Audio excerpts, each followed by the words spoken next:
जुबिननि दिनै जोनोम सानखौ लोब्बा लाखिनानै प्रग्राम आं मिथिगौ गोबां गाज्रि कमेन्ट होखागोन माबाखौ लानानै राजखान्थिखौ लानानै नो मेटार नाथाय सासे गेदेर आर्टिस्ट हिसाबै नट अनलि बर' बा नट अनलि अबेबा जाथि बयबो जाथियानो एप्रिसियेट खालामदों बिनि गेजेराव मैयानिफ्रायनो बुंबाय थादों खायफा बर'निखौ मानो बानायो एसेट्रा मानो बानाया बर'निखौबो बानायगोन नाथाय बे जा जुबिननि इन्सिडेन्ट हाग्रामा सारनि गभर्नमेन्ट फर्म जाहाङावनो जे जाफैबाय बिथांनि बेबो दायित्व थाहैबाय फैलाव सारखौ लानानै गोबां खोथा बुंदों बै समाव प्रमद सारनि दायित्व दंमोन बेखौबो जों बुंला गाज्रि मोनलायो नालाय खिन्थु थेवबाबो बे दायित्वखौ हाग्रामा सारनियावबो खोमायाव सोबानो जाबाय बयबो आरो जुबिननि बेफोरबायदि खालामनो बिथा आं दिनै औ मोजां दिनै प्रग्रामावहाय ससेब्लाबो क्लिप लानानै देखायगोन नोंथांमोननो दाहाय इभिनिंसोसिमाव जोबोद मानसि जानायनि सम्भाबना दङ दाबो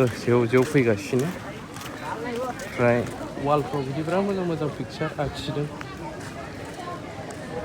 बर'नि आरो गुबुनारिफोरबो गुन गोनां आर्टिस्टफोरा बेखौहाय स्केच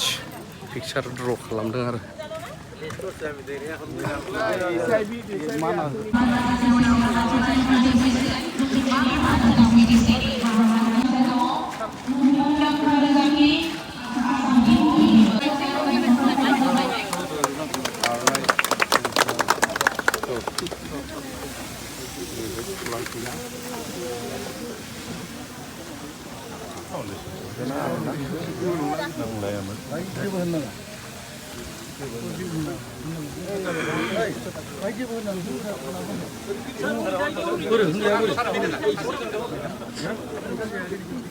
गावनि मावसोमनायजों गावनि रोजाबनायजों हारिमुखौ आगान खालामनायजों लोगोसे नोगोरारिफोरनि बिखा गेजेराव सावरायलायनाय जुबिन गार्गनि दिनै जोनोम सान आरो जोनोम सानाव जोङो मोनसे जारिमिनारि सान फालिगासिनो दिनै क'क्राझारनि आइनि गरफाव जौगासारनाय जुबिन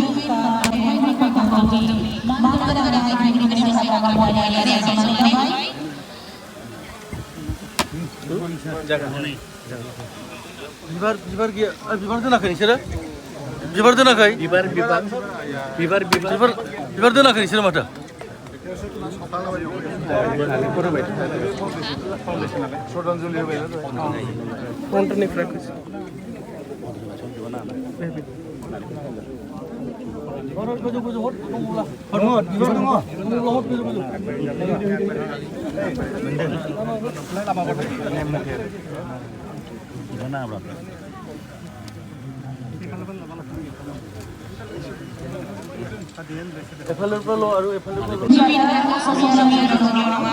बर' रावैबो गोबां मेथाइ रोजाबनानै गालांदों